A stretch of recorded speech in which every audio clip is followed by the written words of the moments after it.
Hello everyone, welcome back to That's English. Hi there. In our documentary today, we continue talking about heroes.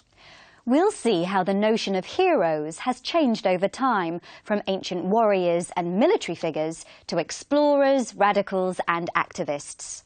And even celebrity footballers. Let's watch. We all love a brave and gallant hero. And throughout the United Kingdom, you'll find a monument honouring a great man or woman in many towns and cities. These great heroes have been immortalised in statues and in song and folk tales that are passed down from generation to generation. Dr. Peter Catterall is a historian at the University of Westminster. He tells us why heroes are important in societies. Heroes are important because one of the ways in which we understand society, and indeed the world, is by telling stories about it. So it starts off with nursery rhymes or the kind of legends and myths that you're told as a child, and then develops into the celebrity culture that, unfortunately, to some extent, we live with today.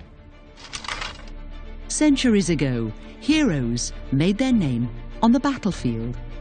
Royals were shown as great warriors and soldiers in order to gather support for king and country.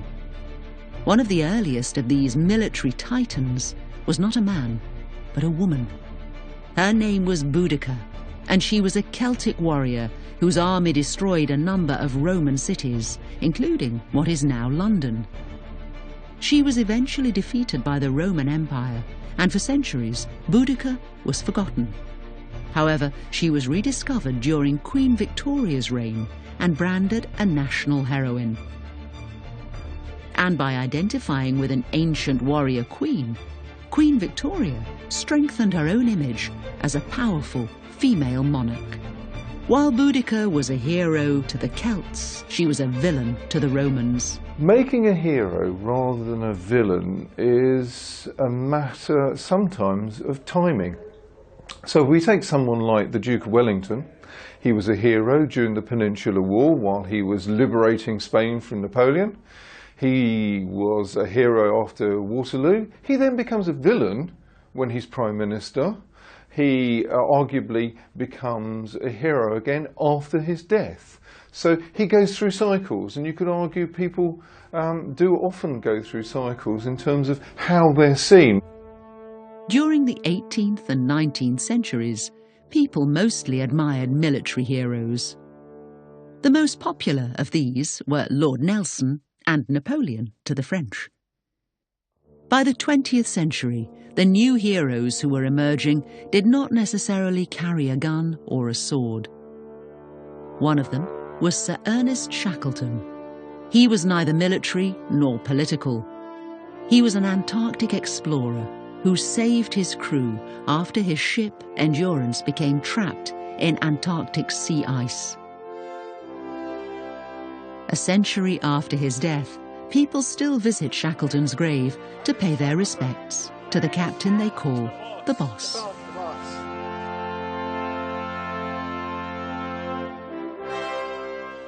Some people once branded as radicals are now seen as global heroes. One of the things that is noticeable is the way in which retrospectively activists are now being held up as heroes in a way that perhaps they weren't at the time that they were alive because of a changing sensibility. Malala Yousafzai became an international hero at just 12 years old when she spoke out about her life under Taliban occupation. She has since become a respected activist for female education and the youngest ever winner of a Nobel Prize. Why someone like Malala comes to be seen as a hero is, I think, because they were standing up in a situation where very few other people were. The reason why the nature of heroes changed is because the kinds of heroes we need have also changed. It's interesting how people like Boudica can be seen as heroes by some and villains by others. Let's listen again to what Peter said about today's global heroes and how our perceptions of heroes have changed. Why someone like Malala comes to be seen as a hero is, I think, because they were standing up in a situation where very few other people were. The reason why the nature of heroes changed is because the kinds of heroes we need have also changed. Malala was very brave to stand up to the Taliban and speak out, say what she really thought, and her fight for the right to education for girls is admirable. These are the kind of heroes we look for today. Brave people who risk their own lives to help others. Now, let's find out about heroes, or rather heroines, in other countries. We asked our international friends this question. Who are some of your country's national heroines and why?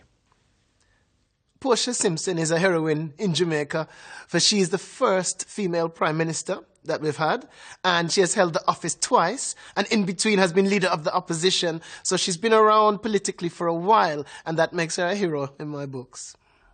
Nancy Wake is a national heroine, and I believe that is a well-deserved status. She was one of the Second World War's most famous spies and went behind enemy lines to fight the Nazis. She only died in the early years of the 21st century, and she's a global heroine. Katie Taylor is a heroine that comes to my mind. She's currently the gold medalist in the Olympics.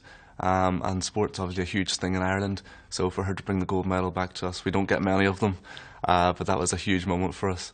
I would say Flora MacDonald is a national heroine for Scotland. She rescued Bonnie Prince Charlie and saved him from the British Army by rowing him all the way to Skye.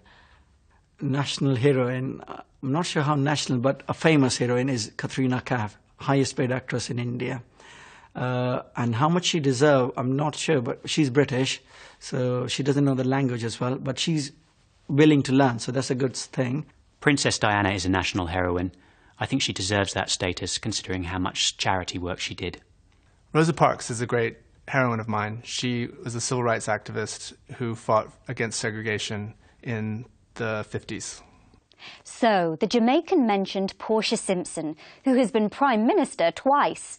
And the woman from New Zealand talked about Nancy Wake, a World War II spy. The Englishman said that Princess Diana was a heroine because of her charity work. And the last speaker mentioned Rosa Parks, the civil rights activist from the 1950s. She was the African-American woman who refused to sit at the back of the bus. Well, now it's time to join Jodie in the USA. Today, she's in Daytona Beach, which is where many American students go for their spring holiday or spring break. Daytona is also famous for motorsports. Jodie pays a visit to the Daytona International Speedway, home to NASCAR, stock car racing.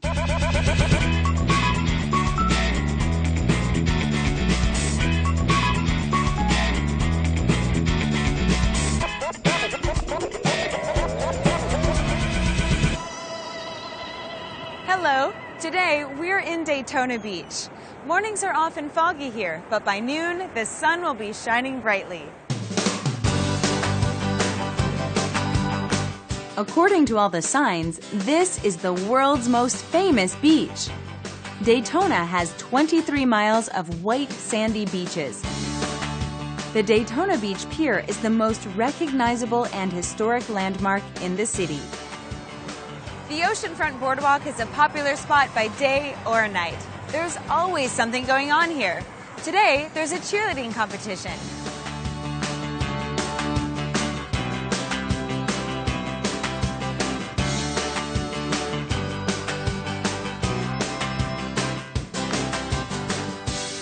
One of the busiest times at Daytona Beach is in the spring, when the city hosts one of the best spring breaks on the Atlantic coast. Spring break is a student holiday taken in the middle of the second semester of the academic year. Students come here from all over the country for a vacation to remember. I'm here with Julie, Danielle, and Devin, who are all spring breaking here. Now, where are you all from? Well, we're all from Maine. Yeah, we go to school in Florida, and we both go to school in Maine. Great. Why did you come down here for spring break? To get away from the snow and to have fun, go to the beach, party. Get some tans. Yeah, exactly. There you go. What's a typical day like here in Daytona Beach? Well, we sleep in pretty late, get up, eat breakfast, go to the beach. Drink. We just walk the pier, and then like nightlife, there's some clubs, go out, have fun. So what's been the highlight so far? Probably the beach, for sure. It's been a while since I've been to a beach. So hot. Yeah. Well, you can work on those tans. Exactly. Have a great day. Thank you so much.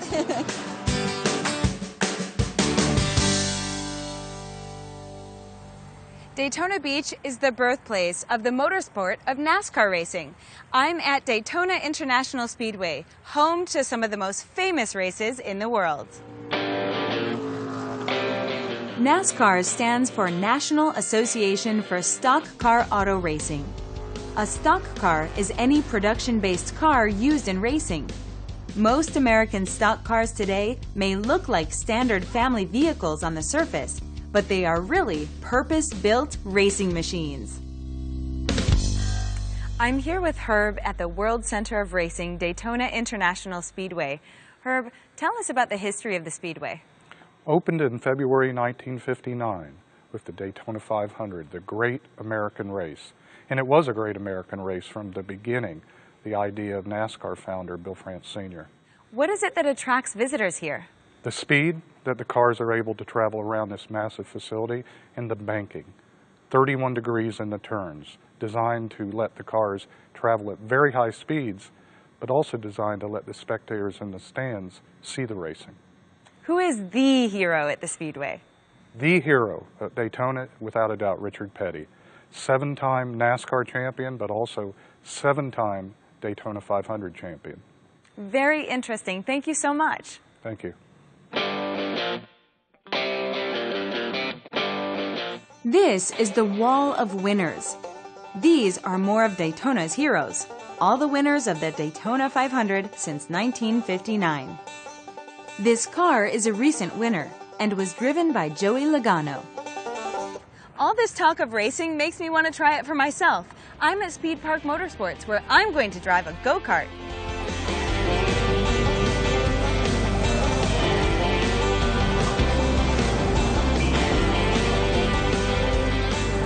Well, I'm going to take this kart a few more times around the track. See you next time in Orlando.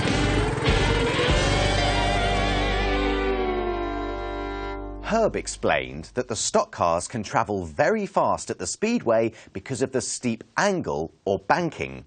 That's the bends or turns of the track. Well, I think I'd prefer to drive a go-kart like Jodie. It's not quite so dangerous. Well, that's all for today. Bye. Bye-bye.